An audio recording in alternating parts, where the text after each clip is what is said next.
नमस्कार. मराठी मंडळीवर तुमच्या सर्वांचं स्वागत आहे. राष्ट्रवादी काँग्रेस अजित पवार पक्षाचे नेते आणि मूर्तिजापूरचे माजी आमदार तुकाराम बिडकर यांच्या दुर्दैवी अपघाती निधनाने संपूर्ण विदर्भाला मोठा धक्का बसलाय.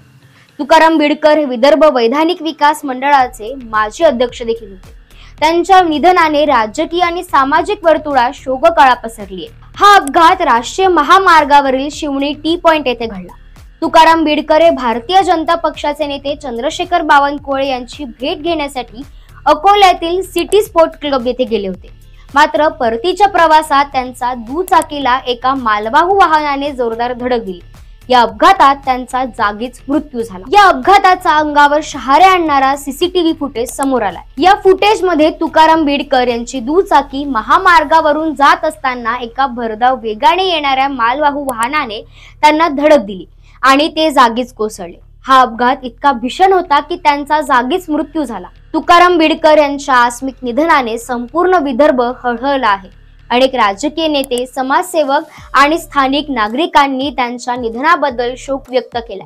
तुकाराम बिडकर हे महाराष्ट्राच्या विकासासाठी झटणारे, सामाजिक प्रश्नांची जाण असलेले आणि लोकहिताची तळमळ असलेले नेते होते. राष्ट्रवादी काँग्रेस पक्षाचे ज्येष्ठ नेते आणि उपमुख्यमंत्री अजित पवार यांनी तुकाराम बिडकर यांच्या निधनाबद्दल दुःख व्यक्त केले. त्यांनी आपल्या श्रद्धांजली संदेशात म्हटले आहे की विदर्भ वैधानिक विकास महामंडळाचे माजी अध्यक्ष तथा मूर्तिजापूर विधानसभा मतदारसंघाचे माजी आमदार तुकाराम बिडकर यांच्या अपघाती निधनाची बातमी ऐकून धक्का बसला. त्यांच्या निधनाने विदर्भाचा वक्तृत्ववान सुपूर्त, चळवळीत काम करणारा सच्चा कार्यकर्ता, राष्ट्रवादी काँग्रेस पक्षातील माझा सहकारी हरपला आहे. अजित पवार यांनी पुढे असंही नमूद केले की माजी आमदार तुकाराम बिडकर हे महाराष्ट्राच्या सामाजिक प्रश्नाची जाण असलेले आणि विदर्भाच्या विकासासाठी कार्यशील असलेले नेतृत्व होते.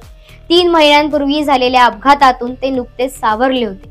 मात्र पुन्हा एकदा अपघातानेच त्यांचा बळी घेतला. ही घटना अत्यंत क्लेशकारक आहे. त्यांचं अकाली निधन हा राष्ट्रवादी परिवारासाठी मोठा धक्का आहे. स्थानिक नागरिक आणि कार्यकर्त्यांनी तुकाराम बिडकर यांच्या निधनावर तीव्र दुःख व्यक्त केले. त्यांचे योगदान आणि कार्य अनेकांना प्रेरणादायी वाटत असे.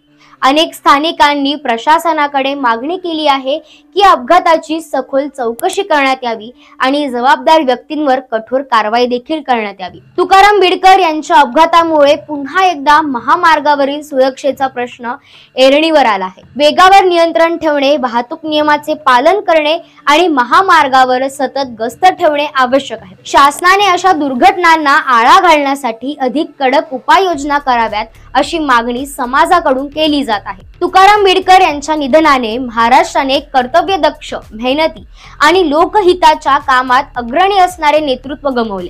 त्यांच्या आठवणी आणि कार्य समाजाला नेहमीच प्रेरणादायी ठरतील. त्यांच्या आत्म्याला शांती मिळो हीच प्रार्थना.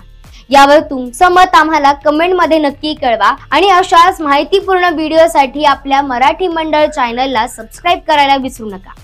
धन्यवाद.